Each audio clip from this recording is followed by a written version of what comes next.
ആരാണ് മാധ്യമങ്ങളോട് കടക്ക് പുറത്തെന്ന് പറഞ്ഞത്? ഞങ്ങളല്ലല്ലോ. തിരുവനന്തപുരത്ത് കോൺഗ്രസിന് 10 ഉണ്ടായിരുന്നത് 19 വർദ്ധിപ്പിച്ചു ഞങ്ങൾ. വിജയത്തിന് പിന്നാലെ കോൺഗ്രസ് നേതാക്കൾക്ക് വലിയ അഹങ്കാരമാണെന്നൊക്കെ ഡിവൈഎഫ്ഐ പറഞ്ഞിട്ടുണ്ട്. ഡിവൈഎഫ്ഐ ദേശീയ അധ്യക്ഷൻ എ റഹീം ഇന്നലെ ഡൽഹിയിൽ വെച്ചാണ് അത് പറഞ്ഞത്. സ്വന്തം അനുഭവത്തിൽ നിന്ന് പറയുന്നതായിരിക്കും. ആരാണ് മാധ്യമങ്ങളോട് കടക്ക് പുറത്തെന്ന് പറഞ്ഞത്? ഞങ്ങളല്ലല്ലോ. രാഷ്ട്രീയ എതിരാളികളെ പാർലമെന്റ് ഇലക്ഷൻ സമയത്ത് കൊല്ലത്ത് പോയിട്ട് പ്രസംഗിച്ചത് എന്തായിരുന്നു? പ്രേമേന്ദ്രനെ കുറിച്ച് ഞങ്ങളായിരുന്നു. ഞങ്ങൾ ആരെങ്കിലും അങ്ങനെ പറയുമോ? ബിഷപ്പിനെ നീർഷജീവി എന്ന് വിളിച്ച് ഞങ്ങളാണ്.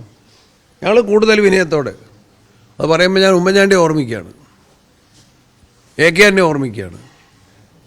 കൂടുതൽ വിനയത്തോടെ പ്രവർത്തിക്കാൻ ഞാൻ നേരത്തെ പറഞ്ഞു കഴിഞ്ഞു. ഈ ചോദ്യം വരുന്നതിന് മുമ്പ് പറഞ്ഞു. കൂടുതൽ വിനയത്തോടെ ഞങ്ങൾ പ്രവർത്തിക്കാൻ ഞങ്ങൾ ബാധ്യസ്ഥരാണ്. അതിൽ ഞങ്ങൾ ജനങ്ങൾക്ക് ആ വാഗ്ദാനം ഒരിക്കൽ കൂടി നൽകുന്നു. ഈ തെരഞ്ഞെടുപ്പിന് മുൻപ് സാമുദായിക നേതാക്കളൊക്കെ കോൺഗ്രസിനെതിരെ പ്രസ്താവന നടത്തുന്നത് നമ്മൾ കണ്ടാണ്. അപ്പോൾ അവർക്കുള്ളൊരു തിരിച്ചടി കൂടിയാണ്. മാർക്സിസ്റ്റ് പാർട്ടിയുടെ വലിയ നയമായിരുന്നു. മുഖ്യമന്ത്രി ഡൽഹിയിൽ വന്നിട്ടല്ലേ ഹിന്ദു പത്രത്തെ ഇങ്ങോട്ട് വിളിച്ച്, അങ്ങോട്ട് മുഖ്യമന്ത്രിയോട് ആവശ്യപ്പെട്ടതല്ലല്ലോ ഒരു അഭിമുഖം തരപ്പെടുത്തിയത്. അതിന് മറുപടിയുണ്ടോ? നിയമസഭയിൽ ഞാൻ തന്നെ ഒരു അടിയന്തര പ്രമേയ ചർച്ചയ്ക്ക് കൊടുത്തിരുന്നു.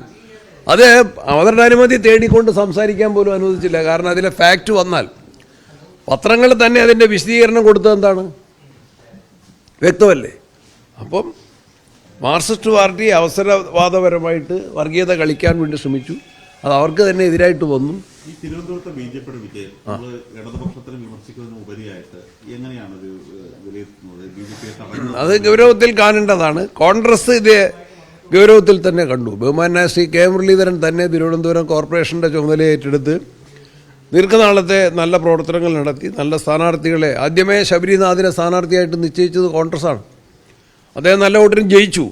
തിരുവനന്തപുരത്ത് കോൺഗ്രസിന് 10 ഉണ്ടായിരുന്നത് 19 വർദ്ധിപ്പിച്ചു ഞങ്ങൾ. CPMൻ്റെ സീറ്റുകൾ നഷ്ടപ്പെട്ടു. അവർ തന്നെ ഉണ്ടാക്കിയ വർഗീയ വിഭജനത്തിൻ്റെതായ ഒരു അന്തരീക്ഷമുണ്ട്. അത് അവസാനം ഉപയോഗപ്പെടുത്തിയത് ഒരുപക്ഷെ BJP ആയിരിക്കും. ഞങ്ങളതിനെ ഗൗരവത്തിൽ തന്നെ കാണുന്നു.